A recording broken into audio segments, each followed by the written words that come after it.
नमस्कार। आर्या श्रीमती दुलारी सिंह कॉलेज के YouTube channel पर आप सभी का स्वागत है। आज हम आपको DLED 4 सेमेस्टर विषय शांति शिक्षा एवं सतत विकास के अंतर्गत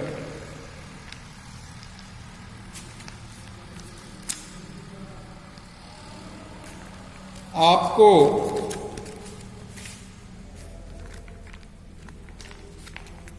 मीडिया के हिंसात्मक स्वरूप टॉपिक पर चर्चा करेंगे। जैसा कि आप सभी लोग यह जानते हैं कि पिछले वीडियो में हमने आपसे हिंसा के बारे में हिंसा टॉपिक पे चर्चा किया था। आज उसी से आगे का टॉपिक देखते हैं, मीडिया का हिंसात्मक स्वरूप। मीडिया का हिंसात्मक स्वरूप, जैसा कि आप सभी यह जानते हैं कि मीडिया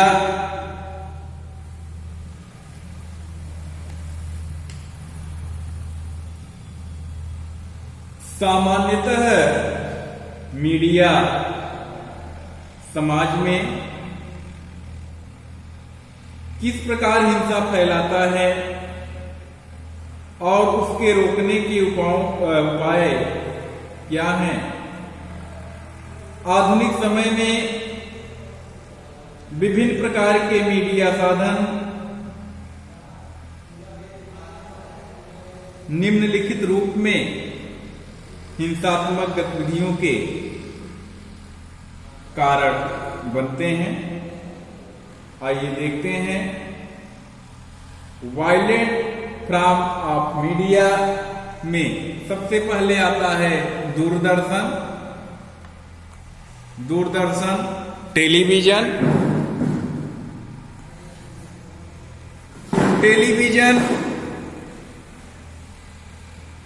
सामान्यतः दूरदर्शन पर अनेक ऐसे कार्यक्रम दिखाए जाते हैं जो कि मारधाड़ एवं हिंसात्मक गतिविधियों से संबंधित होते हैं।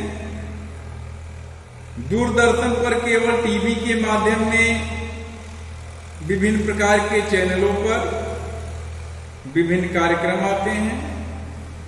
इसमें हिंसात्मक कार्यक्रमों के चैनलों को बालक अधिक देखना चाहते हैं। इससे बालक हिंसात्मक गतिविधियां सीखते हैं। इसके साथ साथ बालकों में निर्दयता की स्थिति उत्पन्न हो जाती है। युवा वर्ग नागरिक भी विभिन्न नाटकों से धोखाधड़ी एवं जालसाजी से परिपूर्ण हिंसात्मक कार्य सीखते हैं। वर्तमान समय में दूरदर्शन ने भी हिंसात्मक एवं समाज विरोधी वातावरण उत्पन्न किया है।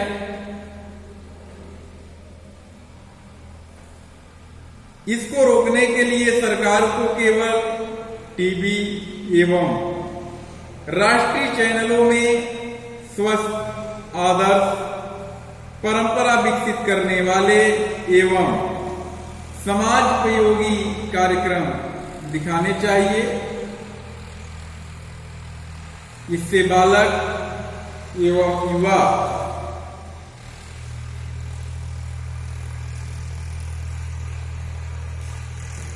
वर्ग के नागरिक हिंसात्मक वातावरण से दूर रहेंगे और समाज के लिए आदर्श एवं उपयोगी सिद्ध होंगे। दूसरा आता है वीडियो गेम का। वीडियो गेम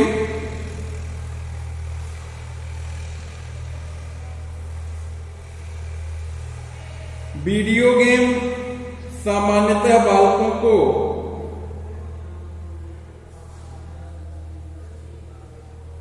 खेलना बहुत अच्छा लगता है। जब बालक के समक्ष लड़ाई झगड़े, चोरी डकैती, बॉक्सिंग, बाइक एवं कार का तीव्र गति से संचालन संबंधी गेम प्रदर्शित किए जाते हैं तो बालक की मनोदशा पर ठीक उसी प्रकार का प्रभाव पड़ता है। बालक अनुकरण द्वारा भी सीखता है, इसलिए वह अपने कार्य एवं व्यवहार में उन सभी तथ्यों एवं घटनाओं को स्थान देता है जिनको वह देखता है। बालकों के समक्ष हिंसात्मक वीडियो गेम प्रस्तुत किए जाएंगे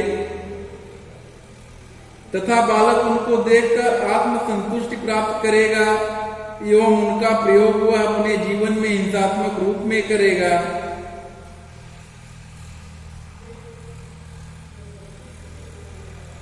इसलिए बालकों को हिंसात्मक वीडियो गेम खेलने पर रोक लगा देना चाहिए, क्योंकि इस प्रकार का विचार अच्छा नहीं है। नेक्स्ट आता है चलचित्र, सिनेमा। चलचित्र से अभिप्राय उन फिल्मों से है जो कि वर्तमान समय में चलती हैं। वर्तमान समय में फिल्मों में मारधाड़, गोली मारकर हत्या करना आदि हिंसात्मक घटनाओं के व्यापक रूप से दिखाया जाता है। जब बालक इन घटनाओं को देखता है तो अपने कार्य एवं व्यवहार में उनका प्रयोग करता है। बालकों में इन हिंसात्मक गतिविधियों के परिणामों की समझ नहीं होती तथा उनको कार्य एवं व्यवहार में उतार लेता है। वर्तमान समय में अधिकांश हिंसात्मक घटनाएं फिल्मों तथा सिनेमा द्वारा ही सीखकर व्यक्तियों द्वारा अपने व्यवहारिक जीवन में प्रयोग किया जाता है।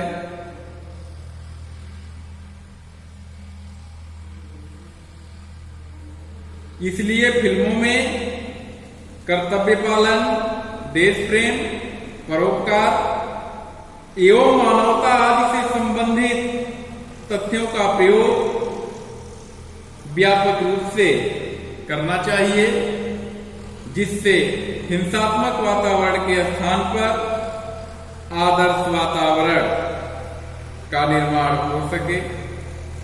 नेक्स्ट है उपन्यास, नॉवेल। वर्तमान समय में अनेक जासूसी उपन्यास जिनमें हत्या एवं अनेक हिंसात्मक गतिविधियों का वर्णन किया जाता है, प्रचलन में देखे जाते हैं। उपन्यासों में चोरी, डकैती, मर्डर एवं लूटपाट आदि का वर्णन दिखाया जाता है। इन उपन्यासों को पढ़ने से युवा वर्ग एवं किशोरों में इसी प्रकार के कार्य करने की इच्छा उत्पन्न होती है। इससे उनका मन हिंसात्मक कार्यों की ओर आकर्षित हो जाता है तथा बालक जीवन भर के लिए समाज विरोधी एवं हिंसात्मक कार्यों में लिप्त हो जाता है।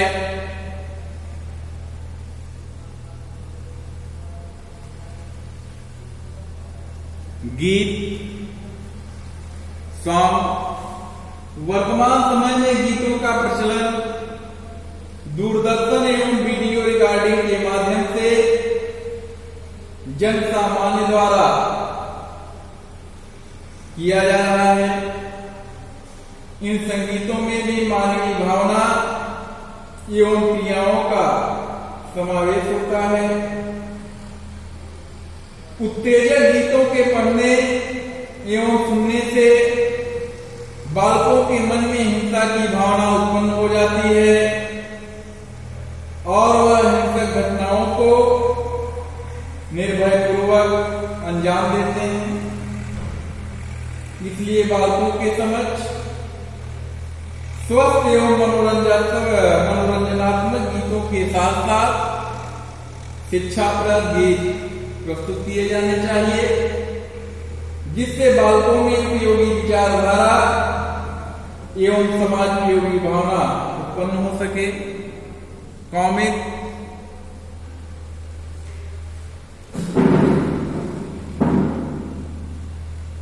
कॉमिक्स अनेक अवसरों पे देखा जाता है कि माता पिता बालकों को कॉमिक्स पढ़ने के लिए देते हैं, परंतु यह ध्यान नहीं देते कि कॉमिक्स में लिखी हुई पाठ्य सामग्री किससे संबंधित है। यदि पाठ्य सामग्री का स्वरूप हिंसा, लूट, चोरी डकैती, हेरा फेरी आदि की कहानी या किसी राजा के युद्ध कौशल से संबंधित है, तो बालक के मन में इस प्रकार के भाव उत्पन्न होंगे।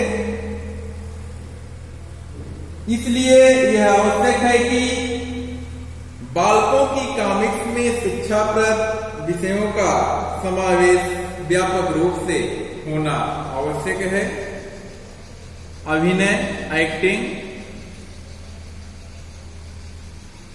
बालकों को विभिन्न प्रकार के नाटकों में अभिनय करने का अवसर मिलता है। जो विद्यार्थी जिस प्रकार का अभिनय करता है उसके अनुसार ही उसका स्वभाव बन जाता है। यदि अभिनय आदर्श व्यक्ति का है तो वह भी आदर्श व्यक्ति बनने का प्रयास करेंगे। अनेक अवसरों पर यह देखा जाता है कि हिंसात्मक नाटक देखने से बालकों के मन में हिंसा के भाव उत्पन्न होते हैं तथा जो बालक उसमें हिंसात्मक अभिनय कर रहे होते हैं उनमें हिंसात्मक भाव उत्पन्न हो जाते हैं। संगीत, म्यूजिक। संगीत मीडिया के अंतर्गत रखा जाता है क्योंकि इसके द्वारा भी विशेष प्रकार की जानकारी मिलती है। जैसे प्राचीन काल में रणके बाजे बजाए जाते थे जिससे सैनिकों के मन में उत्तेजना जागृत होती थी तथा प्रत्येक सैनिक युद्ध में अपने प्राणों की आहुति देने तथा अपने को बलिदान करने के लिए तत्पर रहता था। समाचार पत्र, न्यूज़पेपर। समाचार पत्र नेताओं एवं धार्मिक व्यक्तियों के उत्तेजक विचार पढ़ते हैं जिससे बालकों में हिंसात्मक भाव उत्पन्न होते हैं। अनेक अवसरों पर सांप्रदायिक दंगों की स्थिति में समाचार पत्रों की भूमिका निर्णायक सिद्ध होती है। समाचार पत्रों में तथ्यों को तोड़ मरोड़ कर प्रस्तुत करना, उत्तेजक विचारों का प्रस्तुतिकरण एवं हिंसात्मक गतिविधियों का सारगर्भित प्रस्तुतिकरण बालकों को हिंसात्मक गतिविधियों में संलग्न होने के लिए प्रेरित करता है। इंटरनेट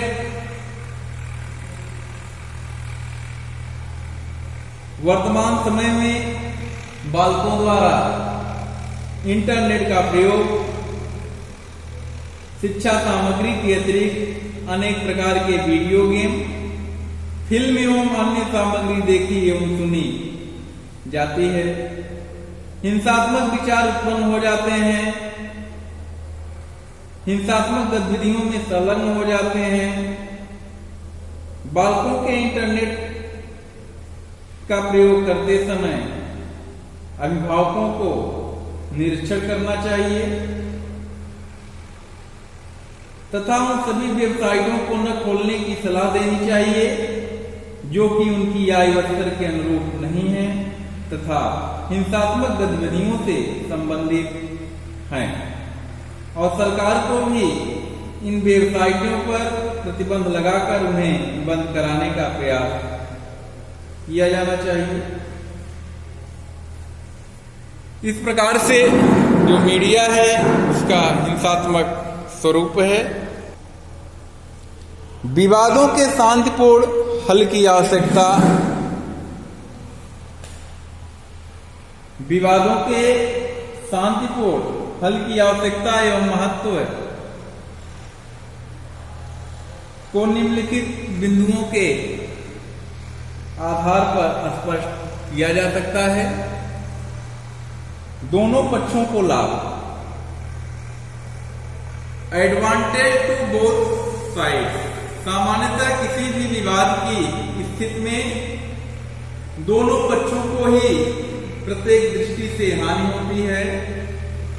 जब किसी विवाद का शांतिपूर्ण हल हो जाता है तो दोनों पक्षों को ही उसमें संतुष्ट करने का प्रयास किया जाता है, जिससे दोनों पक्ष विवाद मुक्त होते हुए अपने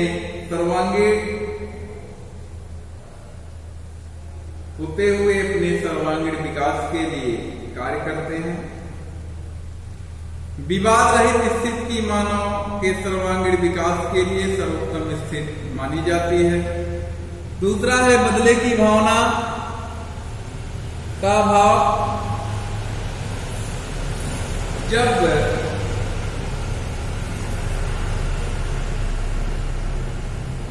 जब विवाद की स्थिति उत्पन्न होती है तो दोनों पक्षों में एक दूसरे के प्रति शत्रुता के भाव उत्पन्न हो जाते हैं। उस विवाद का कोई ऐसा हल खोजा जाता है जो दोनों पक्षों को स्वीकार्य होता है। इस स्थिति में किसी भी प्रकार की शत्रुता एवं बदले की भावना उत्पन्न नहीं होती, क्योंकि उस शांतिपूर्ण हल से दोनों ही पक्षों में संतुष्ट होती है। मानवीय व्यवस्था के अनुरूप प्रत्येक व्यक्ति को एक दूसरे का सहयोग करना चाहिए। विवाद की स्थिति उत्पन्न न होने पाए।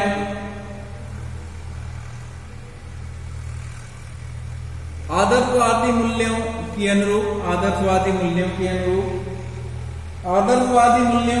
व्यवस्था को स्वीकार किया जाना चाहिए।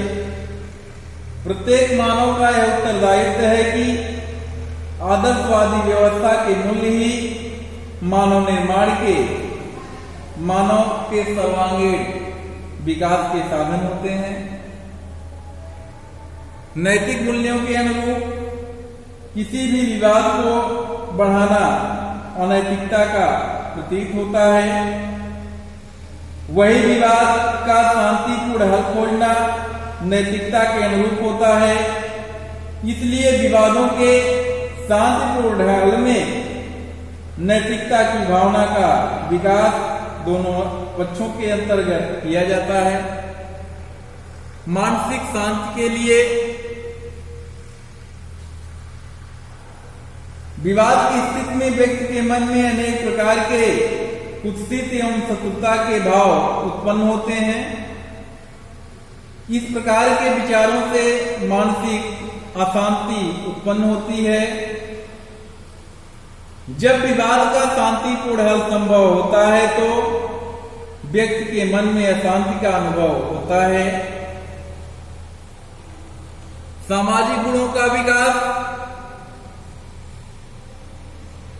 विवादों के शांतिपूर्ण हल के माध्यम से समाज में नैतिकता, प्रेम, सहयोग एवं समस्त सामाजिक मूल्यों का विकास संभव होता है। सर्वांगीण विकास की स्थिति। बालक के सर्वांगीण विकास का उद्देश्य प्रत्येक शिक्षण संस्था का दायित्व है। मानव समाज में जब विवादों का शांतिपूर्ण हल खोजा जाता है और प्रत्येक व्यक्ति के मन में एक दूसरे के प्रति प्रेम, सद्भावना एवं सहयोग विकसित की जाती है तो उस स्थिति में सर्वांगीण विकास का मार्ग प्रशस्त होता है, क्योंकि विवाद रहित समाज में ही सर्वांगीण विकास संभव होता है। सुख प्राप्ति के लिए विवाद के द्वारा प्रत्येक पक्ष को दुख का ही अनुभव होता है, अतः शांति की स्थिति उत्पन्न होती है। इसलिए विवाद को समाप्त करने के लिए तथा सुख की प्राप्ति के लिए विवादों के शांतिपूर्ण हल खोजे जाते हैं। सामान्य स्थिति के लिए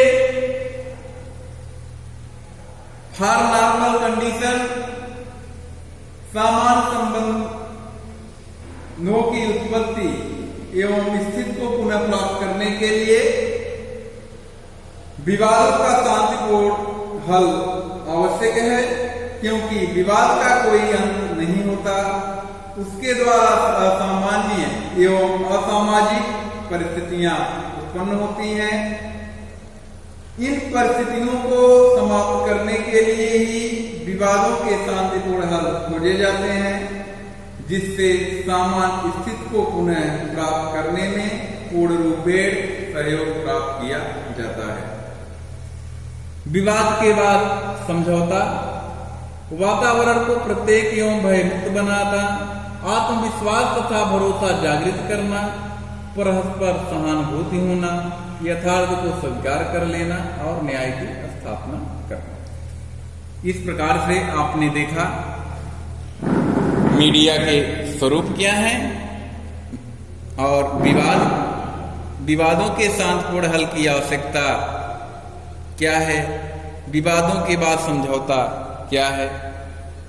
तो इस प्रकार से आपने आज के लेक्चर में देखा। अब आज का टॉपिक यहीं पे समाप्त करते हैं। अब आपसे नेक्स्ट वीडियो में इससे आगे का टॉपिक लेके आपके साथ फिर उपस्थित होंगे। तब तक के लिए नमस्कार, धन्यवाद।